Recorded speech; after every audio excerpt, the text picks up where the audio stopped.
Daerah itu harus memiliki basic karakter. Agar pertumbuhan industrialisasi, jasa dan perdagangan itu juga tidak terlalu menggerus karakter lingkungannya. Sehingga setiap daerah itu punya brandnya masing-masing. Nah,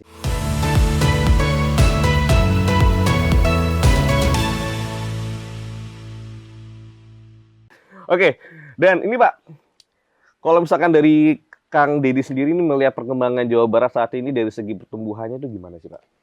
ya, kita memahami ya, Jabar itu kan termasuk daerah yang mengalami pertumbuhan industri dengan Betul. kuat. Terutama wilayah Bekasi, Bogor, sekarang sudah ke Sukabumi, Kerawang, Purwakarta, Betul. sekarang sudah ke Subang. Nah, tetapi kan ada hal yang dilupakan, bahwa basic culture, kebudayaannya relatif lemah, sehingga mudah terdominasi. Betul. Karena mudah terdominasi, sehingga daerah itu sekarang sudah mulai tidak terasa lagi daerahnya. Oh ya, auranya udah Misalnya nggak dapet. di daerah-daerah Bekasi kok, antara kota Bekasi, Bekasi Kerawang itu udah hampir sama. Depok, Bogor udah hampir sama. Nah, ini yang saya maksud bahwa daerah itu harus memiliki basic karakter.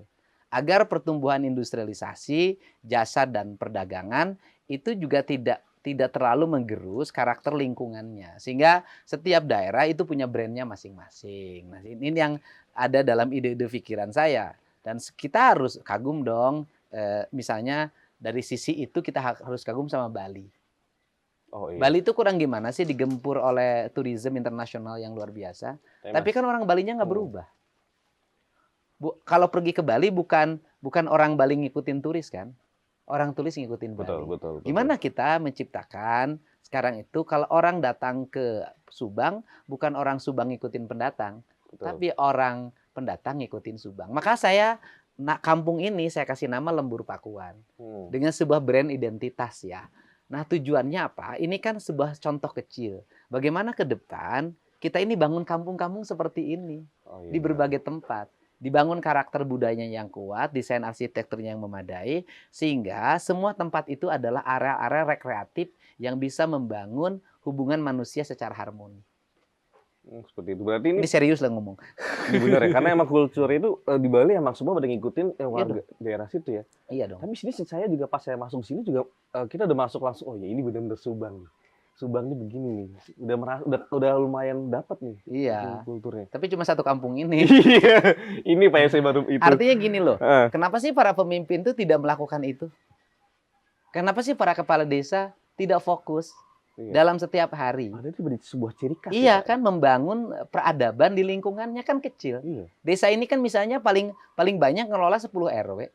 Oh, iya, kalau setiap hari dia mengerjakan 10 RW, mengerjakan misalnya 100 RT. Kalau di setiap hari 1 RT dia bentuk karakter lingkungannya secara bertahap, dia dalam setahun kan bisa muter. Asalnya di RT ini nanti balik lagi ke RT ini. Kalau 100 berarti 365. Taruhlah ada liburnya. Itu butuh 3 kali balikan membentuk sebuah RT.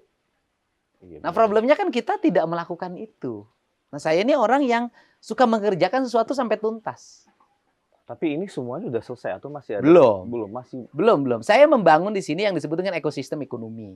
Ekosistem ekonomi itu mendorong masyarakat memiliki basic peternakan. Peternakan melahirkan pupuk organik kemudian diturunkan ke sawah dan ke kebun. Sawah kebun melahirkan juga tumbuhan dan tanaman. Tanaman nanti dimakan lagi oleh peternakan.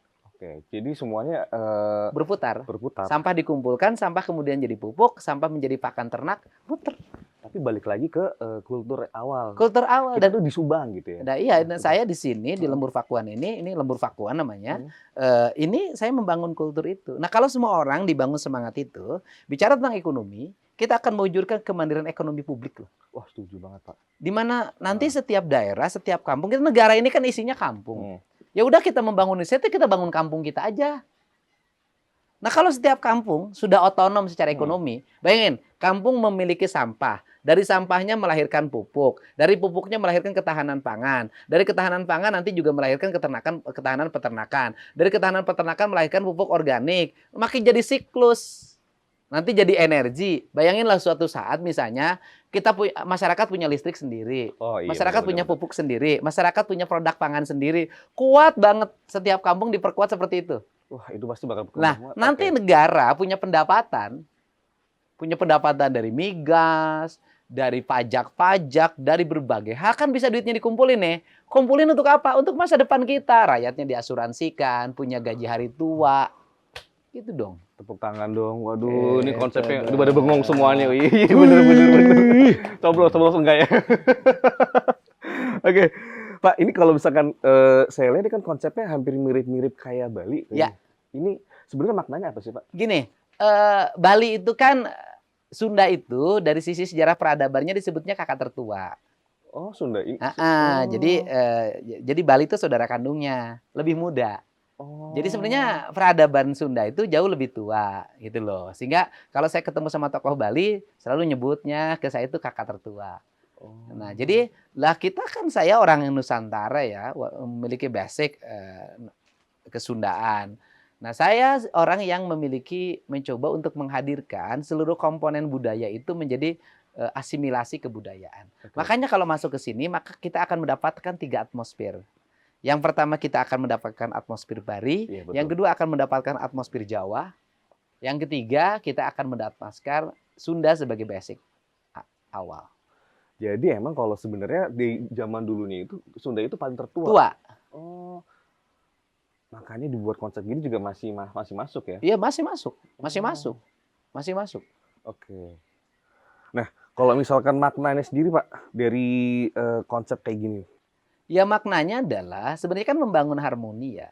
Jadi manusia itu harus harmoni dengan lingkungannya. Nah, kalau manusia sudah harmoni dengan lingkungan, kayak saya ini sudah nggak butuh lagi rekreasi. Iya bener. Saya di sini aja udah nyaman banget. Saya itu kan kalau orang, Kang, piknik yuk. Enggak. Kenapa? Orang sama tiap hari udah piknik. Iya, begitu buka jendela saya langsung ke taman. Kamar saya itu sama dengan kamar yang ada di Bali. Apalagi di sana juga saya masih punya tempat kolam, hamparannya sama dengan di Bali. Jadi saya itu tiap hari memang tenang, nyaman, hidupnya bahagia. Nah, kemudian setiap hari saya rekreasi. Jadi kalau kita mengeluarkan biaya untuk menata ini sebenarnya nggak rugi. Kenapa nggak rugi? Coba bandingkan dengan kita pergi piknik.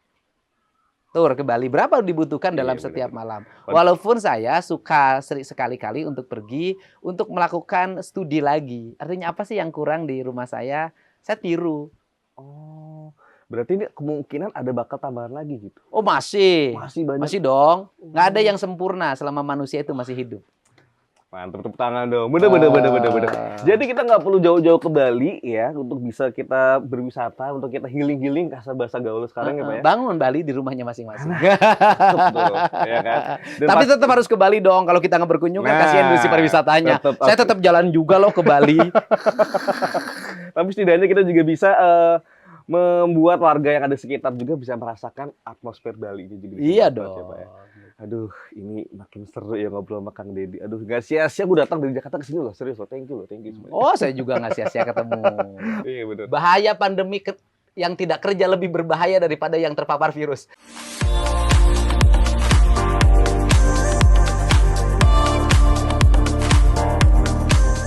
Ikuti program Camera, catatan Menko Airlangga.